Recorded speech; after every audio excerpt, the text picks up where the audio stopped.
Welcome. I'm Steph, an intuitive hypnotist from Quebec, Canada. I'm Julie, a past life regression hypnotist and Reiki healer from Wisconsin. And together, we are the Soulful Mystics. Hey Mystics, Steph here. I am attempting to record this intro for the 6 millionth time. I don't know if you're having the same October I am, but technology is challenging. And I also drank my fairy water rather than my drinking water today. So yeah, I guess it's going to be a magical day for me. For anyone wondering, fairy water is really just rain collected in a blue glass of some sort. So yeah. Welcome to another episode of Creepy October. We have a special guest in today's episode. Mary returns to tell us some of her experiences living in a really haunted house. She even describes times when her daughters were affected by these entities, and those stories in particular are chilling, to say the least.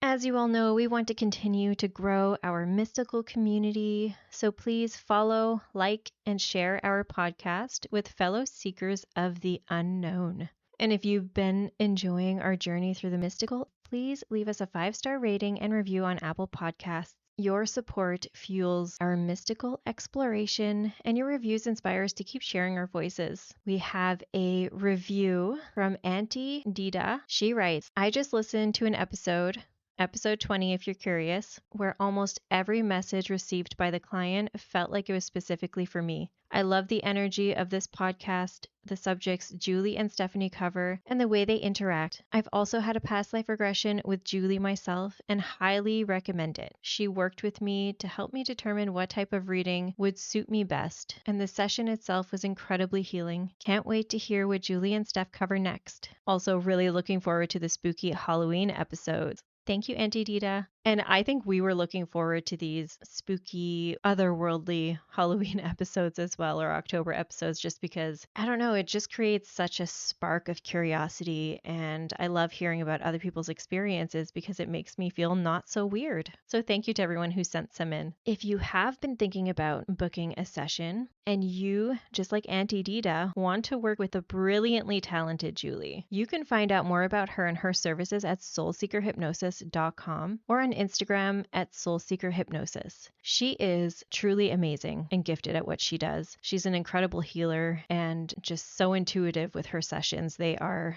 amazing. And if you want to work with me, you can find out more about me at soulfulstephanie.com or on Instagram at soulfulstephaniehypnosis. We would both love to hear from you. If you have any questions, comments, suggestions, or you just want to say hey, please send us an email or DM us on Insta at Soulful Mystics Podcast. All right, are you ready? Fasten your witch brooms as we fly right in to Mary's Creepy Stories Part 1.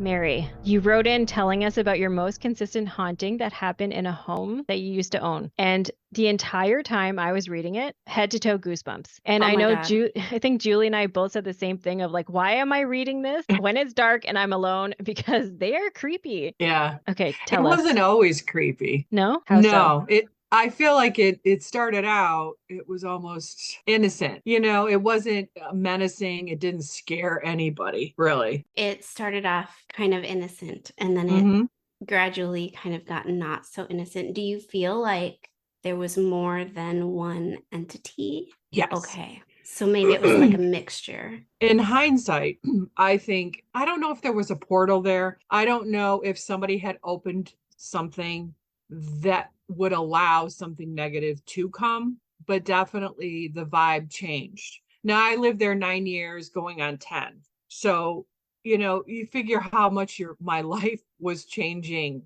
then. I moved in when I only had one child. I was, due with my second one around actually Halloween, like toward the end of October. We moved in the first month or first week of October in 1987. And I think because I was doing so much, my daughter actually, I gave birth on the 12th and she was not due for almost 3 weeks. Like she was early. But moving and scrubbing and cleaning and doing all those like things you feel you have to do to nest. I think I overdid it. But as soon as I moved in, even before we got the upstairs ready, like we had to put in a furnace, we did a lot of work up there to get it. And my sister-in-law at the time was the first one to live upstairs. And my husband worked afternoons. He would work from like 3 to midnight, So I was always alone at night with the baby, with my 2-year-old. But even in the morning, I'd be sitting in my kitchen, and my sister-in-law I knew lived upstairs, and she had my niece and nephew. And I didn't hear the niece and nephew running around up there. You can hear them running, right? But I heard the chairs moving in the kitchen, and I'm thinking, maybe she took the kids to the babysitter, and she was in college at the time, in school. I thought maybe she's playing hooky and she's home. So a little while later, my phone rings, and it's her. Her name was Mary too. And I said, "Oh, I hear you up there. Are you playing hooky?" And she said, "What are you talking about?" "I'm at mom's," which is my mother-in-law's. "I went to school. Mom had the kids." I'm like, "Oh, well, it sounded like you were upstairs." And so she said a lot of times when we weren't home downstairs, she would hear the same noises of like chairs moving or sounding like someone was down there for sure. And she knew nobody was home downstairs. So those things started right away. If I was in my kitchen and the kitchen sink made my back be against where you would come in from the living room, and where the dining area was behind me, and like one of the bedrooms. So it was all open behind me almost all the time. And, not just me, other people said they sensed it too, but you would be like doing the dishes, and you can feel when somebody walks into a room, even if you didn't hear them clear their throat or footsteps, like you feel them walk up behind you. And I would stop and turn around really quick, sometimes thinking maybe my husband walked in. Or if I was home alone, I would turn around really quick to see what was behind me and be alarmed because I knew just the little kids were with me, my little ones. Like they aren't tall like that. They don't give you a presence. Yeah. And the same thing in my bathroom. If I left the door open and I was like using my mirror to put mascara on or something, out of the corner of your eye in the hallway, you would see it, and you'd turn and you'd think, which one of the kids ran by? And nobody. So I just always shut the door. Like that distraction I did not want because it was like, I'm always thinking there's somebody like right there. Eventually, my sister-in-law moved out. We had a friend of my first husband's lived there for a while.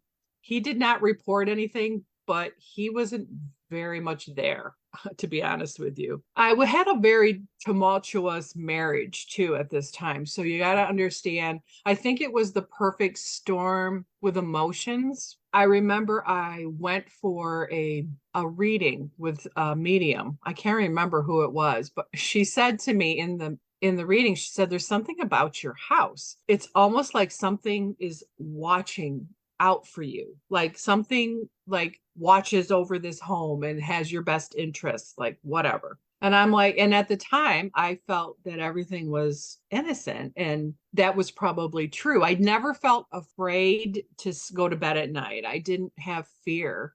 When you think back on it, why didn't I? But I didn't really. I felt like everything was okay. And one time my first husband was getting some work done on the car, and I don't know if he was getting it inspected or whatever, but he had to give them his address.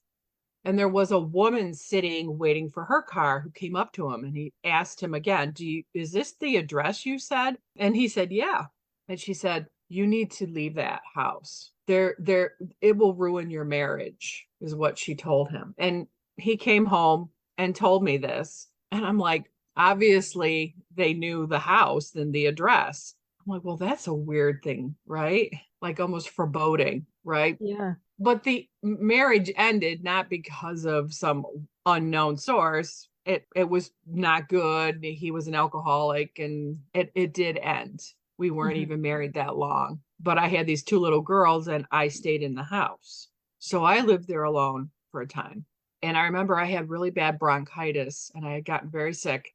I was laying in bed, and I was thinking, oh, I just wish somebody would take care of me. Almost that feeling like I was worn out Mm-hmm. and I fell asleep. And it felt like someone came next to the bed and was like rubbing my head.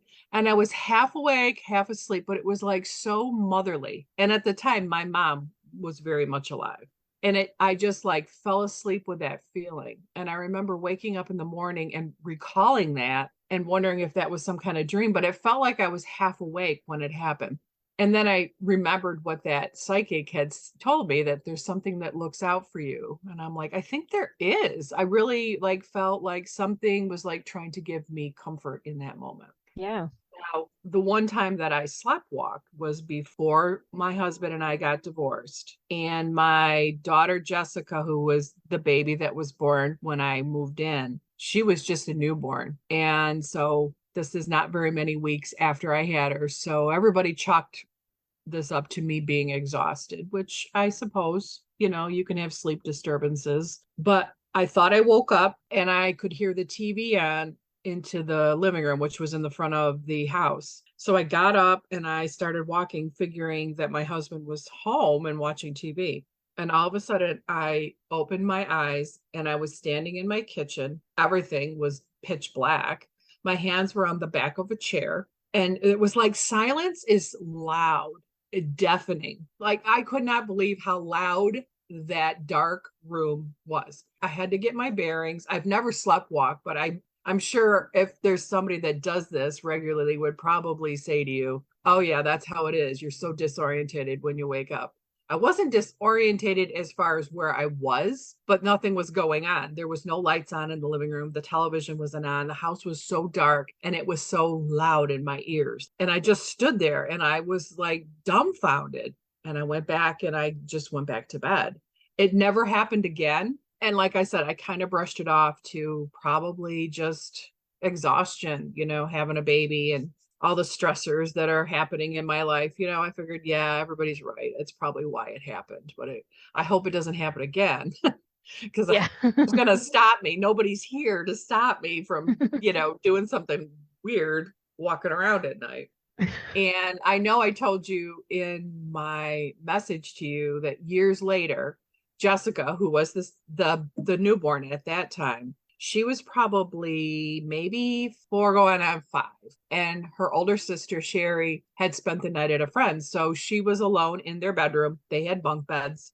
She slips on the bottom. And I was actually pregnant with my 3rd daughter at the time. And I woke up hearing her screaming, Mommy, I want my mommy. And like, oh my God, I thought, oh God, she's had a nightmare. And I get up and I run through the kitchen because our bedrooms were off the kitchen. And I ran in there and she's not in the bedroom. So I'm thinking, did she go into the living room? I don't know where she is. And I kind of ran through my kitchen. And in doing so, there was a hallway that would the bathroom was on one side, the door to my outside and a landing was to my right. And there was 3-4 steps down to a landing, the back door. And then if you made a hard left, there were stairs down to the basement. So it was kind of like that. And as I kind of ran by that door, I'm hearing her yelling and I'm realizing she's not in the living room. She's coming from that hallway or that area. So I just whip open that door. I fly down those stairs and she's coming up screaming, I want my mommy. I want my mommy. And I kind of helped her up the stairs and she was so hysterical. She kept screaming that she wants her mommy and she's clinging to me, not even realizing okay, I'm mommy. You're okay. You're all right. Yeah. And she slept with me. She wouldn't even go back to bed. She slept in between my second husband and I and just clung to me all night. If I tried to roll, she would even in her sleep. So this really terrified her. Mm-hmm. And when we talk about it now, years later, she still acutely remembers that moment. And she's even had nightmares about that house years later. But she said, I remember that because it was almost like I was floating above myself, seeing myself walking to the basement. And she said, I don't know what bad thing was down there. She said, but I knew if I couldn't stop myself from going all the way down there, if I got all the way to the bottom, something bad was going to happen. That's what I felt when I was over myself. And finally, she woke herself up. But she said, when I came to, Mom, I was standing on that last step before I go to the basement. My And God. that's when I started screaming, she said. And I didn't see her on the last step because by then she was starting to come up those stairs, Mm-hmm. more by the back door. That's where I retrieved her. But Scary.